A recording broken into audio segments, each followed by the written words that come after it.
We just hear Julius is going to nationalize, the EFF is going to nationalize, but we don't know what you mean by that. Nationalization means that there will be state-owned banks, there will be state-owned mines. We don't use our minerals. In Botswana, they are mining diamond, and they are a 50% shareholder of that diamond. But they do not have control. That's why they don't know what is the output from those mines. But the little they get from DBS, they are able to finance their students all over the world and in Botswana. They even give them a stipend. Where does the money come from? From diamond. DBS does that in Botswana. Just next door in South Africa, they refuse to do the same thing. And they want to create an impression no one will invest when the government is involved. But the government of Botswana is involved and they've invested in Botswana. So when it comes to us, different rules are being applied. So we'll have a state-owned mining company. You know, just continuing our conversation, we looked at the first of the 7 pillars. The second one is about the nationalization of mines, banks, and other strategic sectors of the economy without compensation. Once again, because I think there's a lack of real explanation of how the EFF intends to do all of this. And this is what I would dare say scares many South Africans, because we just hear Julius is going to nationalize, the EFF is going to nationalize, but we don't know what you mean by that. Well, nationalization simply means state ownership. So let FNB be, let ABSA be, let Standard Bank be, let's establish our own bank. And this state-owned bank must be of service to our people and offer them those services with a reasonable interest. Because the banks as they are now do not support our people. And as a result, our people are unable to participate meaningfully into the economy. There are a lot of people who work for government who are a missing middle. They can't qualify for RDP houses. They can't qualify for a bond. Who is there to intervene to help those people? So nationalization means that there will be state-owned banks, there will be state-owned mines. Let's take a mine of platinum of Anglo-American in Mokopane. Anglo-American no longer mines in South Africa. They get mining rights and all of that and then give to private companies to come and mine on their behalf. But in Mokopane, they are mining themselves directly. Why? It's a profitable mine. So the platinum is not too far and it's very cheap to access it. Why would a state give away such an asset? It must give itself that asset and mine platinum and trade with other people using that platinum. We don't use our minerals. In Botswana, they are mining diamond and they are a 50% shareholder of that diamond. But they do not have control. That's why they don't know what is the output from those mines. But the little they get from DBS, they are able to finance their students all over the world and in Botswana. They even give them a stipend. This stipend I'm talking about, that we must give graduate stipends in South Africa. In Botswana, they don't give graduates. They give students a stipend. Where does the money come from? From diamond. DBS does that in Botswana. Just next door in South Africa, they refuse to do the same thing. And they want to create an impression no one will invest when the government is involved. But the government of Botswana is involved and they've invested in Botswana. So when it comes to us, different rules are being applied. So we'll have a state-owned mining company that will be given preference, especially on profitable minerals. So how's that going to work with mines that are already in private hands? Because you would remember that when the whole affirmative action legislation came into play, shares in mines were given to people, individuals, in certain instances. So how is this going to work now? Well, they remain where they are. We've got today private hospitals and we've got public hospitals. So public participation through the state ownership does not close private ownership. We've got private schools, we've got public schools. The ownership of schools by the state has never led to the closure of private schools in South Africa. So why would the ownership of a mine by the state lead to the closure of private mines? We don't tamper with that. That is their own thing. If you read the EFF manifesto, says strategic means, because we don't just go after anything.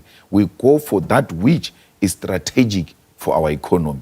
And that's what we're going to be targeting. So that's why even the banks, I say, let them be. But they must know there is a serious competition now. The state is going to be offering our people bonds with reasonable interest rate. And of course, I want to know, how is this going to be funded? Especially with the current fiscus, because we're talking 2024 manifesto. So if you come into power in July 2024, with the current fiscus, how is this going to be funded? Well, let's talk state-owned bank. We've got shares in Nedbank through the Reserve Bank. What is the Reserve Bank doing in banks? Because it's supposed to be a regulator. It's not supposed to be a participant. We can move and increase our percentage in Nedbank and take over Nedbank and convert it into a state bank, or we can withdraw our resources and reinvest them in the private sector. Nedbank or African Bank? No, African Bank, not Nedbank, African Bank. We are the shareholder. I was just going to say, I wasn't aware. African Bank. So we are the shareholder in African Bank. So why are we doing that? Why would we not take the same asset of the PIC? The PIC invests in everything, including in Koosberger's companies, and they've always increased their share percentage. Why would the PIC have a difficulty in investing in a well-run, state-owned bank, which is of benefit to all our people? So you don't even have to go into the fiscus. There's just money lying around. You just have to redirect them and prioritize that resource. So with regard to that particular issue of the PIC and whose money is being invested, when are the actual fund holders going to benefit from the profits of those investments? Because the PIC seems to be enriching everybody except the people whose funds those actually are. That's what we're talking about. So you repurpose it to benefit those people who have invested that money, because those are civil servants' pensions, and they don't get anything from that. So when you repurpose it and use it for the bank that is going to finance them, because my teacher who was teaching me geography bought a Corolla when I was in high school. I've been out of school for almost 15 years. He still drives the same car. I ask him why. He says, they say I don't qualify for a new car. So, and those are the investors of PIC who don't benefit anything out of the PIC. So redirect that money into the structures that are going to benefit these investors directly. All right. Julius Malema, our guest this morning. Let's take a look at some of your questions that you've sent for the president of the Economic Freedom Fighters. Here's one from Soul City Institute. Says, what steps will the party take to address gender-based violence and femicide in South Africa? Will they commit to fully implementing the National Strategic Plan for GBVF in the party's manifesto? Well, we want to make sure that our police stations have got sections that deal specifically with victims of GBVF.